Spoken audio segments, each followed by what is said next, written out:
At a millionaire's wedding, a maid's 12-year-old son interrupts the ceremony with a secret letter, and what he shouts out loud shatters an empire built on lies. Before we continue, subscribe now to the channel to receive powerful stories every day that touch the heart. The Lancaster wedding glittered under chandeliers that poured rivers of light across a cathedral-high ceiling.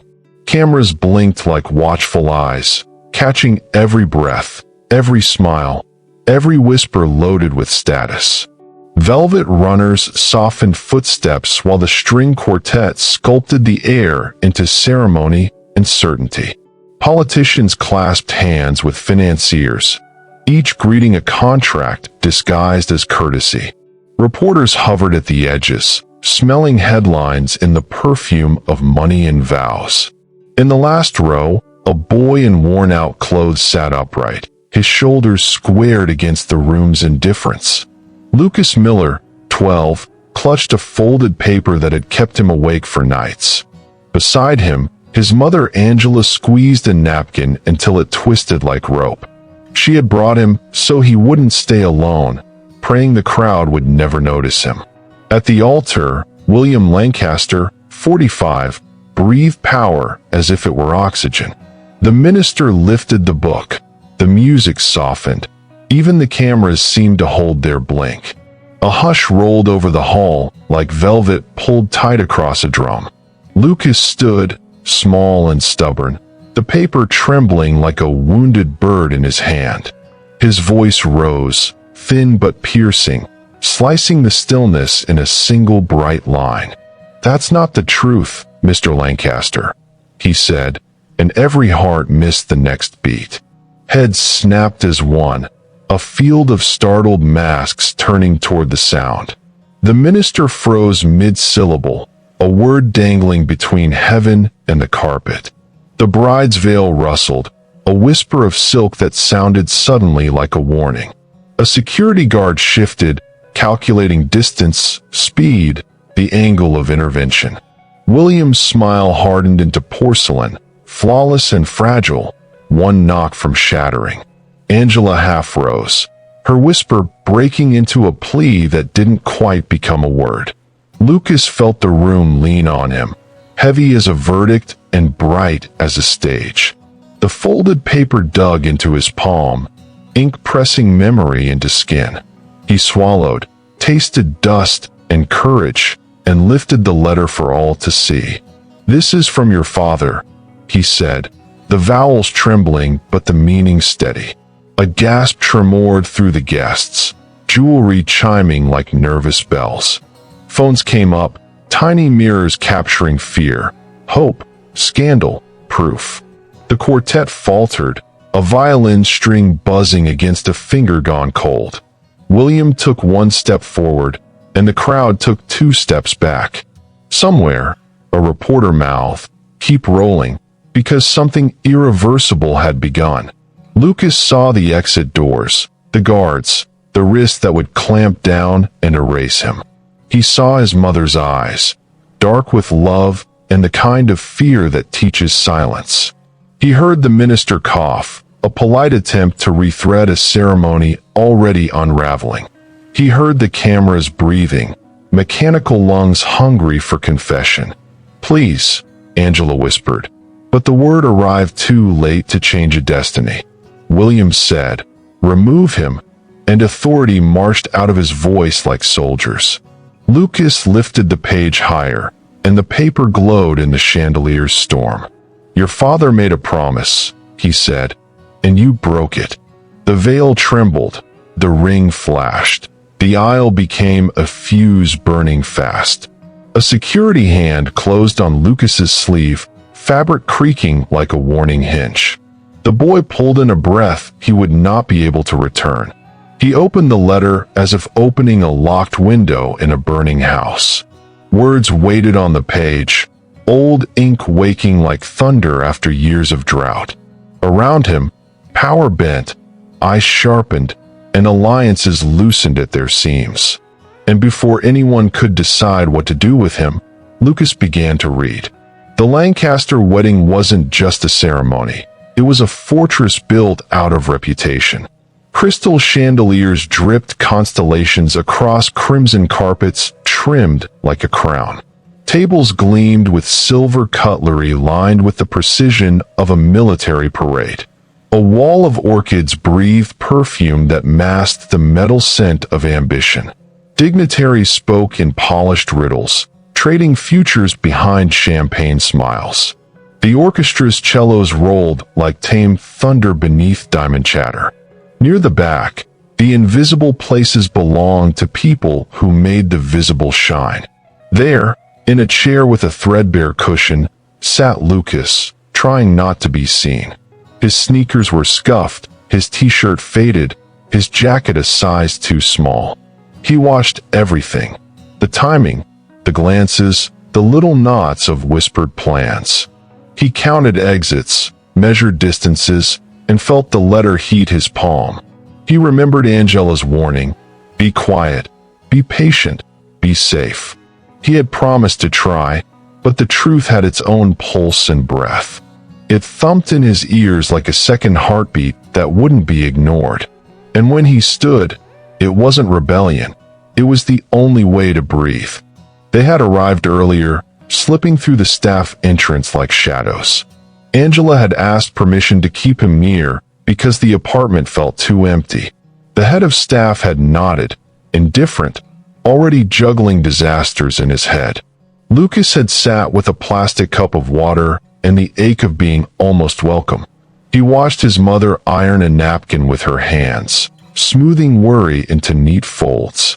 He told her he'd be good, and meant it with all the stubborn grace of 12. But the envelope in his pocket hummed like a secret that refused to sleep. He had found it days ago where dust kept the kind of promises people don't. The seal had been cracked before he touched it, as if time itself needed it opened. He had read every stroke twice, careful not to smudge the past with the present. He didn't understand everything, but he understood enough to be afraid. He understood promises and brothers and choosing money over blood. He understood that lies can be heavy enough to bend marble. He understood that silence, sometimes, is the most dangerous noise. And now the silence begged him to break it, clean and loud. Angela watched him rise and felt years of caution leap to her throat. She had taught him the rules that keep poor people safe in rich rooms. Eyes down, voice soft, path clear, leave no trace but a job well done. But nothing in her lessons covered letters that could end dynasties. Nothing prepared her for a son who carried truth like a burning coal. "Lucas," she mouthed, a prayer that asked for less courage and more time. He didn't look back, because looking back would turn him around. He stepped forward, because the floor under him insisted on honesty. He lifted the letter, because old ink had asked him to carry its weight. He spoke, because a boy with nothing can give the world what it lacks. Guests shifted, testing whether this was theater or threat. The minister clutched his book as if it could double as a shield. The cameras leaned in, lenses dilating like eyes in the dark. The quartet stopped, and the room learned what true quiet sounds like. And at the front, William Lancaster began to understand he was no longer the author. William Lancaster, 45, wore power the way some men wore faith. His cufflinks were small architectures. His watch kept time and attention. He had built towers that taught the skyline his last name by heart. Tonight he intended to build a legacy that needed no permits to stand. Beside him, a bouquet lay like a treaty, fragile and fragrant and binding. Across the aisle, cameras stitched a story that would not obey his edits. The minister cleared his throat and tried to summon the script back to life. William tilted his chin, a gesture that had moved markets and men. He looked at the boy and saw not a child but a broken line of control. He looked at Angela and saw a problem he thought he'd already solved. He looked at the letter and saw a ghost in his father's handwriting. Behind his eyes, calculations raced each other and tripped. He raised a hand, and security responded like punctuation. He prepared to erase the interruption with the bluntness of wealth. But the room had already decided to listen to the poorest voice in it. Clara Moore stood a step behind the reality she thought she owned. Her veil framed a face trained to read depositions, not disruptions. She was marrying an empire because it promised to make certain doors automatic. She believed in strategy, in curated kindness, in futures with protected edges. But the sentence hanging in the air had razored her certainty in two. She met William's eyes and found an answer blinking behind a locked door. Her father's colleagues watched her carefully, already pricing alternatives. She felt a tremor in the floor where the vows were supposed to stand. She could try to smile, but smiles are contracts too, and hers was expiring. The violinist swallowed. A note wobbled. Someone whispered, "Is it true?" Clara tasted metal, the taste of choices that cut going in and out. She kept her hands steady, because hands tell the truth before mouths do. She watched William gesture for removal, and the gesture felt familiar. She asked herself how many gestures she had not noticed until now. And then she looked at Lucas and wondered if courage runs cheaper than diamonds. At the far aisle, Martin Graves edged into position with a courtroom calm. He counted the cameras, not the people, because cameras determine outcomes. He weighed the tone he would need to make a boy sound like a thief. He measured the distance to the microphones that would repeat him forever. Security advanced, a tide meant to carry the problem out to sea. Angela gripped the pew, her knuckles confessing what her mouth could not. William nodded once, committing the night to a version he could live with.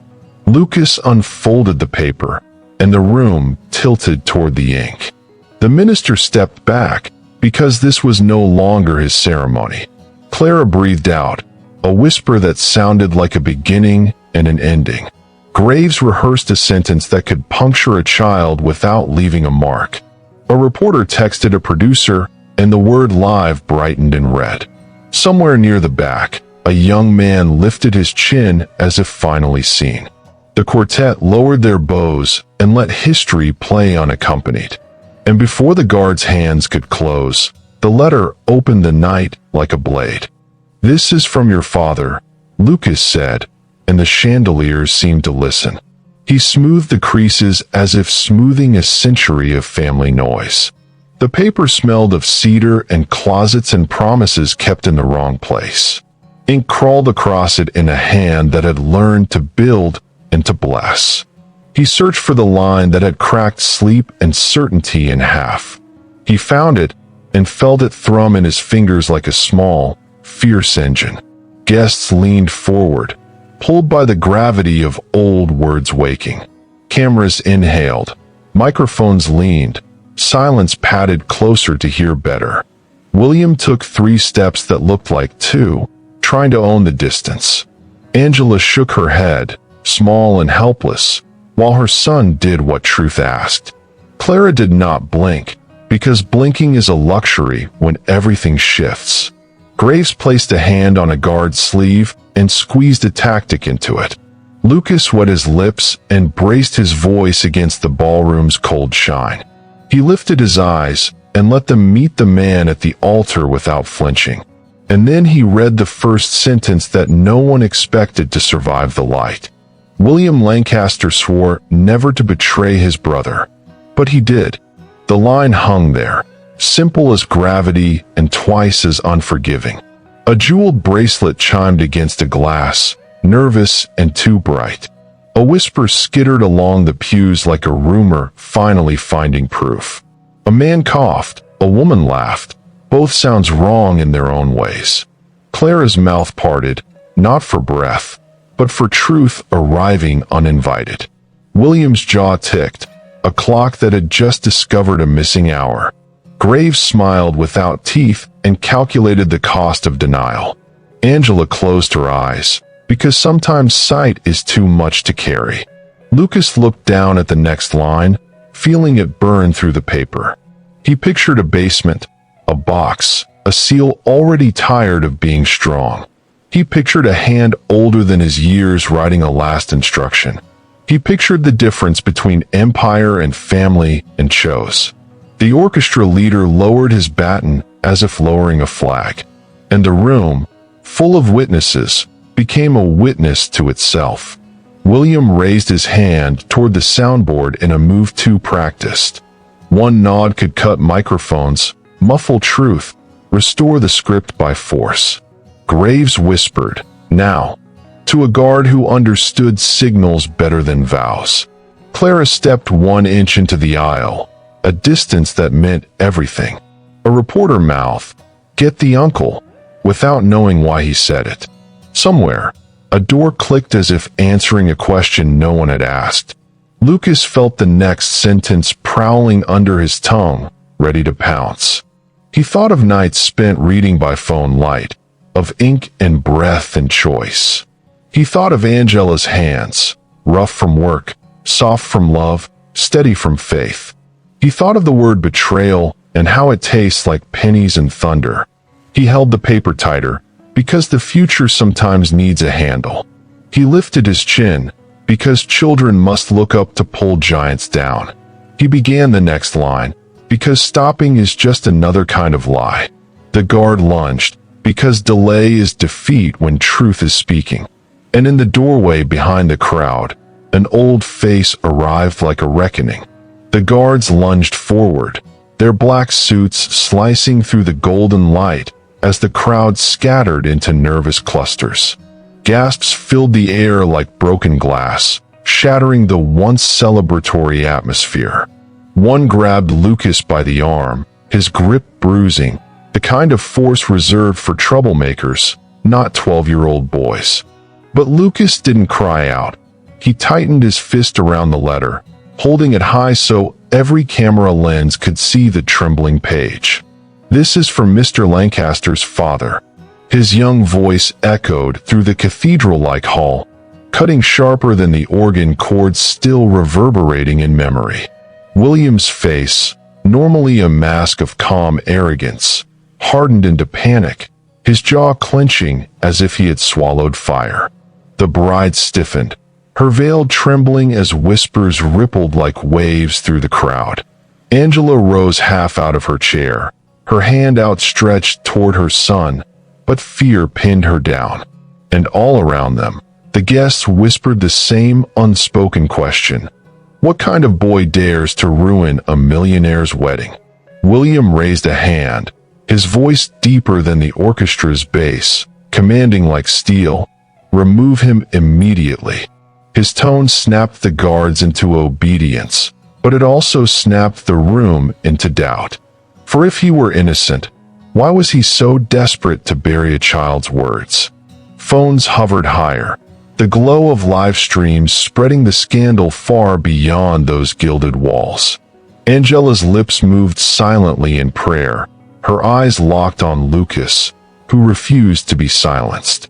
His chest rose and fell like a drum, each breath a vow he had not yet spoken. William's polished shoes clicked against the marble as he took a single, deliberate step forward. The minister, trembling, attempted to resume the vows, but his words died like smoke in a storm. Guests began murmuring names, reporters, families, investors, realizing this moment could end fortunes. And through it all, Lucas stood tall, his face pale, but his eyes unwavering. "Your father swore on his honor," Lucas said, his words slicing through the heavy air, "and you broke it." The words fell like stones into still water, sending ripples that no one could stop. A bracelet chimed against glass, a nervous laugh cracked like porcelain, and Clara's eyes widened, her world fracturing before the cameras. William opened his mouth, but the weight of the accusation silenced him. The guards tightened their grip on the boy, but the room leaned closer, desperate for more. Angela pressed both hands to her chest, torn between fear and pride. And in that instant, the world saw something rare, a titan of wealth cornered not by rivals, but by truth. Yet before Lucas could finish, a new sound broke the spell. Footsteps echoing like a verdict, approaching from the farthest aisle. And with it, the sense that the story was about to explode beyond control. The guards dragged Lucas toward the edge of the hall, his heels scraping against the polished floor. But in his mind, he was not in that hall anymore. He was back in the Lancaster mansion basement, a place where dust told stories that light had long forgotten. He remembered sneaking down there with curiosity stronger than fear, searching for nothing but finding everything. Boxes stacked like gravestones whispered family secrets with every breath of dust. And then, there it was, a wooden chest cracked open by time. Inside lay the envelope sealed in faded wax, its surface bruised by decades. Lucas's small hands had trembled as he pulled it free, the inked name glowing in the flashlight beam, Robert Lancaster. His heart raced, for the name was one rarely spoken in the household, a ghost William had erased from history. He had broken the seal with hesitation, every fiber of him whispering that some doors are not meant to be opened. But children often open the doors adults fear most. The letter unfolded, pages frail, yet heavy with weight that pressed through the years.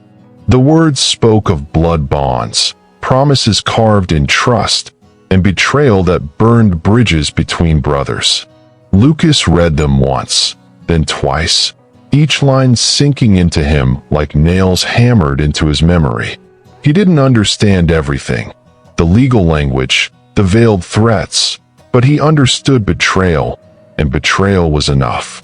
The letter ended with a line simple and devastating.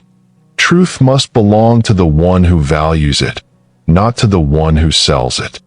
Those words struck him like thunder, and he knew then that silence would be a crime. He folded it carefully, placed it close to his heart, and carried it home as if carrying fire. Now, dragged before cameras and guards, Lucas felt the same fire burning in his chest. The crowd had grown restless, their murmurs no longer whispers but arguments. Clara's father leaned forward, his face pale, his hands clenched like a judge about to sentence. William barked orders, but the noise of doubt was louder. Lucas's body shook, but his voice steadied with memory. He shouted, "Your father's promise is here in my hand." The guards tightened their grip, but it was too late. The boy's courage had already lit the room. And as the orchestra's instruments lay silent, the hall felt the weight of every word. But before anyone could decide if they believed him, a woman's voice cut through the chaos. Let him speak. And that voice belonged not to his mother, but to someone no one expected. The room fell silent again, but not for William's command. This time for the sharp voice that sliced through the chaos. Emily Carter, a journalist in a sleek navy dress, stood tall among the seated elite. Her press badge glinted under the chandelier light, a symbol of questions powerful men could not buy. She raised a hand, her voice echoing with the authority of truth. The people have the right to hear him. The guards hesitated, caught between the command of wealth and the demand of exposure. Cameras shifted, lenses drawn like arrows toward the boy. Reporters whispered, already drafting headlines. The wedding stopped by a child. The air pulsed with hunger for the next word, for revelation, for scandal too perfect to ignore. William's face darkened, his eyes narrowing on Emily with cold calculation. She had embarrassed him before, articles digging at his empire, poking holes in his pristine facade. But never like this, never in front of hundreds, never in front of Clara. "This is not your stage," he snapped, but his words cracked under the weight of the moment. Clara turned toward Emily, her gaze silently begging for clarity, for an anchor in the storm. Angela clutched the back of her chair, unable to move, every muscle torn between protecting her son and trusting his fire. Emily, unfazed, gestured toward Lucas, her tone unwavering. "If what he holds is true, silencing him will condemn you more than his words ever could." The hall buzzed, guests caught between scandal and spectacle, unsure if they were witnesses or accomplices. Lucas looked at Emily, his young chest rising like a soldier preparing for battle. He felt her strength lend him courage, and for a moment, he was not just a boy, he was a voice. The guards loosened slightly, uncertain, sensing the crowd's eyes drilling into them.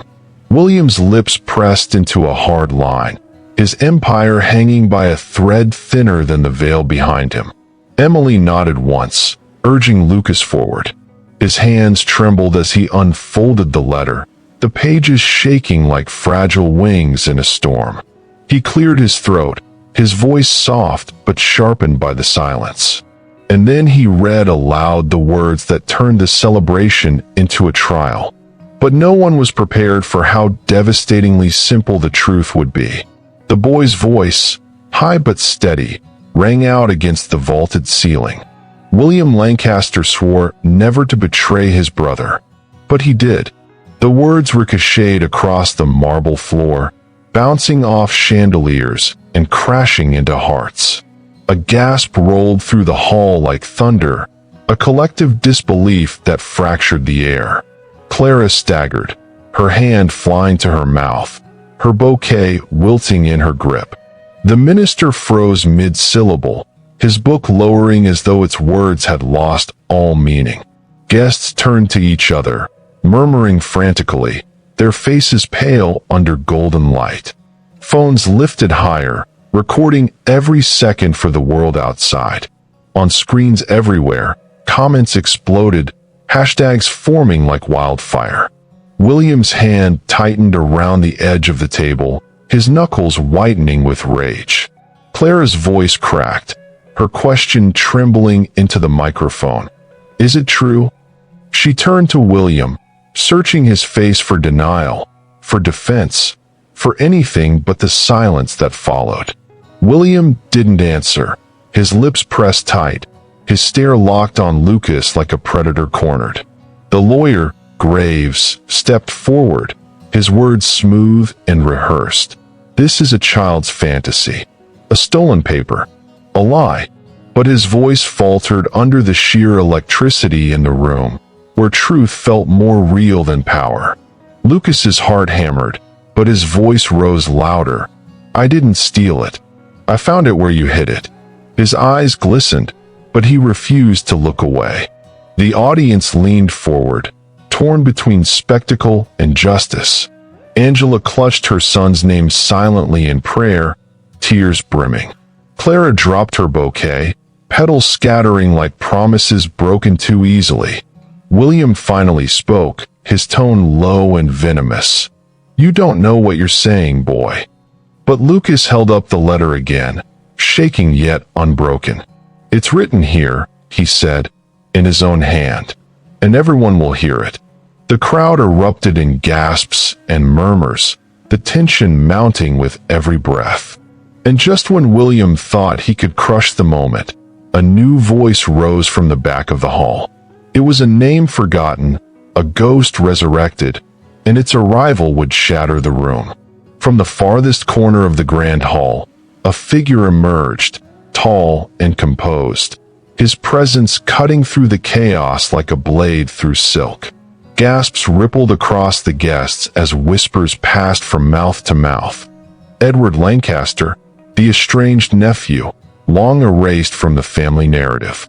His sharp jawline mirrored the Lancaster bloodline, but his eyes burned with something William lacked. Indignation sharpened into truth. He stepped into the light, no longer content to remain the ghost his uncle tried to bury. The cameras turned, hungry for every step, capturing the prodigal heir in real time. Edward's voice rose above the storm. "That letter is real. My mother wrote part of it before she died, and my uncle buried it." The room convulsed with shock, faces swiveling between William and the nephew he had disowned. Edward's words carried the bitterness of years spent in silence. Years of watching his family fortune twisted by the greed of one man.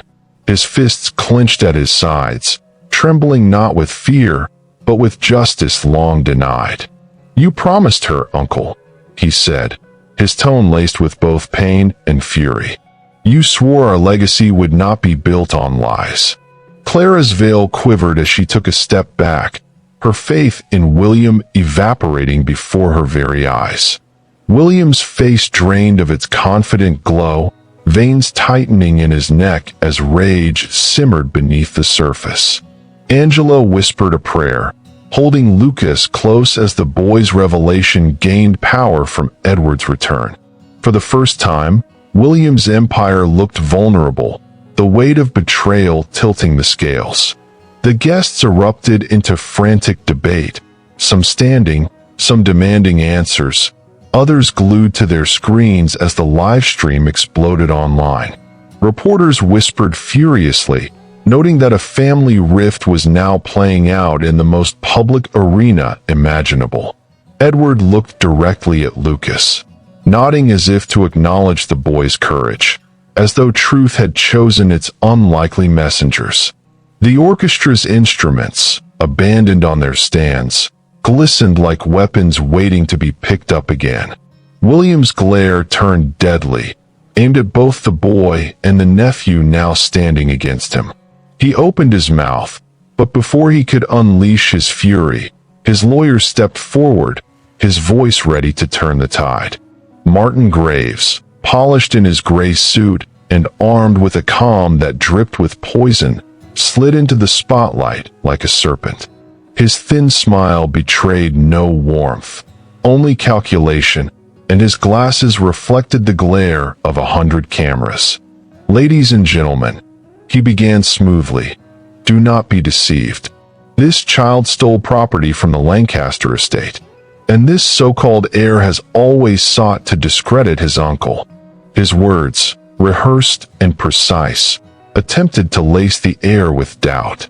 Some guests nodded, reassured by the veneer of authority, while others narrowed their eyes, unwilling to be swayed so easily. Graves' voice curled around the room like smoke, trying to choke the fire before it spread. Lucas's lip trembled, but his voice fought through. "I didn't steal it. I found it hidden in the basement. You buried it there." His words were small, but the weight behind them thundered louder than the lawyer's polished tone. Edward stepped closer, his presence amplifying the boy's defiance, his voice cutting through like steel. "I saw my mother write parts of that letter. My uncle tore it from her hands and swore it would never see daylight." The hall split in two, half clinging to Graves' narrative, half leaning toward the raw courage of the boy and the forgotten heir. The live stream counters surged higher, hearts and shocked emojis flooding the screen as truth and lies fought for dominance. Graves didn't flinch, adjusting his glasses as he leaned toward the cameras. Digital proof can be forged. Childhood memories are unreliable. But official contracts, those are unshakable. His words dripped with authority, but his eyes betrayed unease as he caught Emily Carter watching him closely, her journalist's gaze dissecting every syllable. William nodded in approval at Graves, trying to reassert control, but sweat beaded on his brow, betraying the storm within. The boy's grip tightened on the letter, Edward's jaw clenched in defiance, and Clara's heart beat so loud she could hear nothing else. And then Lucas, with trembling hands but a steady gaze, unfolded another section of the letter, the words that could destroy everything left of William's facade. The letter shook in Lucas's hands as if it knew the weight of what was about to be spoken. He inhaled sharply, the hall falling into a silence so deep it felt carved from stone. Then, with a voice steadier than anyone expected, the boy read aloud. "If this letter is ever found, the Lancaster legacy must go to the one who values truth, not greed."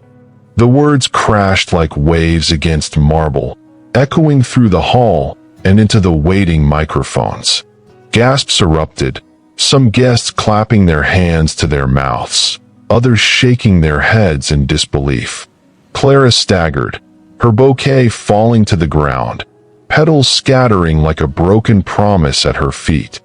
William's face turned crimson, fury and panic fighting for dominance as whispers devoured the room. "Lies," he shouted, but his voice cracked under the pressure, sounding less like power and more like desperation. Graves stepped forward, attempting to regain control. A forged letter, conveniently found by a child. But the tide had shifted, and his words felt weaker, thinner, drowned out by the current of truth. Edward pointed directly at William, his voice trembling with emotion. "This proves it. You stole what was never yours to claim. You built your empire on betrayal." The cameras zoomed in on William's trembling jaw, catching every crack in his armor.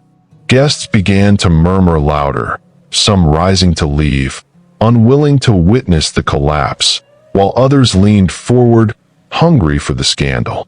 Angela clutched her son, whispering for strength, while Emily Carter furiously took notes, already knowing this would be the story of her career.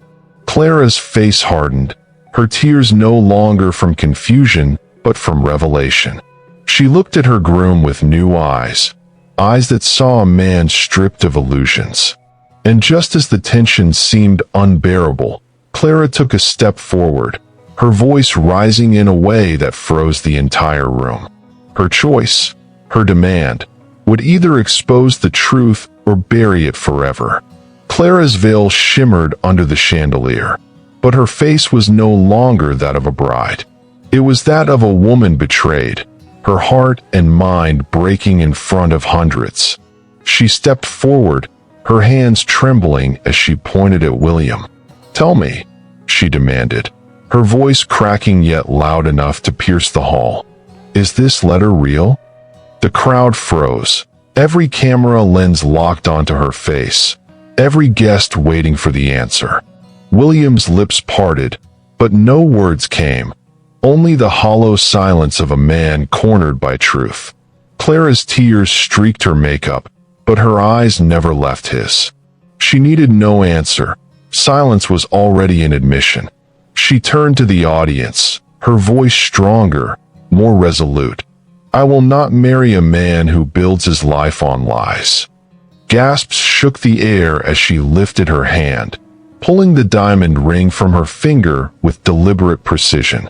She let it fall, and the ring clinked against the marble floor, the sound sharper than a gavel. The minister lowered his head, closing his book as though the ceremony itself had died. Guests rose, some clapping, others whispering in disbelief, but all acknowledging that the wedding was finished. Clara's father looked furious, his fists clenched, but even he could not deny the evidence unraveling before them. William's face twisted, rage boiling over, but before he could lash out, the doors at the back of the hall creaked open. A hush fell over the crowd as the figure of a man, frail yet commanding, was wheeled into the room. His presence carried weight that no wealth could match. It was Robert Lancaster, 85 years old, William's estranged brother. His sudden appearance turned the hall into a courtroom, his very existence a verdict in itself. The guests gasped, reporters scrambled, and William's face drained of color. For if Robert spoke, there would be no denying the truth any longer. And everyone knew the real storm was about to break. The great doors creaked open as if the building itself recognized the gravity of the moment. A hush fell across the hall, thicker than silence, as all eyes turned toward the figure being wheeled down the aisle. Robert Lancaster, 85, his frame frail but his presence commanding, entered the room like a ghost of truth come to reclaim its place. His eyes, clouded by age but sharpened by conviction, locked on his younger brother at the altar. The whispers swelled into disbelief. Few even knew Robert was still alive, let alone capable of speaking. Angela gripped Lucas's shoulder, her breath catching at the sight of a man who looked both broken and unbreakable. Edward stepped forward instinctively, his eyes glistening, the pain of long-buried memories surfacing in the presence of the uncle who had once protected him. And William's face drained, his polished exterior cracking into fear as the one man who knew everything about him appeared in flesh and bone. The chair stopped in the center, and Robert's trembling hands gripped the armrests like a judge bracing before passing sentence. His voice, though raspy, carried across the hall with the force of a storm. "The boy speaks the truth. That letter is mine." Gasps erupted, the sound colliding with chandeliers and ricocheting through marble columns.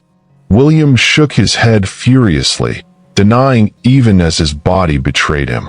"Lies," he shouted, but the room no longer listened. Robert raised a shaking finger toward his brother, his words puncturing decades of deceit. "You swore on our family, William. You broke the vow. You built your fortune not on steel and stone, but on betrayal." The words cracked like thunder, and the walls themselves seemed to vibrate with the weight of truth long suppressed. Clara clasped her veil to her chest, tears streaming freely, knowing there was no marriage to save. Reporters scrambled, cameras flashing, capturing every flicker of the confrontation that no amount of money could silence. Edward took Robert's hand, steadying him, his own voice breaking as he turned to the audience. "He betrayed us all." The crowd broke into murmurs, some shocked, others muttering, "I knew it," with grim satisfaction. Graves, for the first time, faltered, his lawyer's mask slipping as he realized the testimony of Robert could destroy every argument. Lucas held his mother's hand tightly, his heart racing not with fear, but with pride. And Robert, though exhausted, leaned forward with fire burning in his aged eyes, as if to remind everyone that legacies are not measured by wealth, but by honor. The silence stretched, heavy with anticipation, until Robert spoke again, his voice shaking but steady enough to ignite the final storm. Robert's words hung in the air like scripture carved into stone. "This boy had the courage our family never had." The hall erupted. Some guests clapped in defiance of William's power. Others shouted in protest, torn between loyalty and truth. The noise swelled into chaos, but amid it, Lucas stood tall, the letter still clutched in his trembling hands. The boy who had entered as a shadow now stood in the center of history.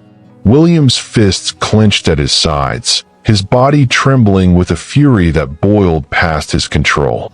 He stormed forward, his voice roaring. "You know nothing. All of you. Without me, this family would be nothing." His words fell flat, poisoned by desperation. The cameras captured every bead of sweat, every wild flare of his eyes, the image of a man unraveling before the world. Clara, her gown stained with fallen petals, stepped away from him, her voice strong despite her trembling hands. "No, William. Without truth, there is no family."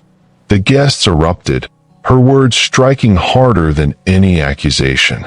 Emily Carter raised her camera, snapping the moment Clara turned her back on power for the sake of principle.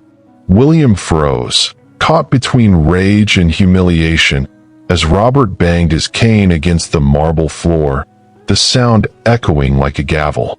"Let the boy finish," Robert commanded, his voice trembling yet absolute. Lucas swallowed hard, tears streaking his face as he lifted the letter once more.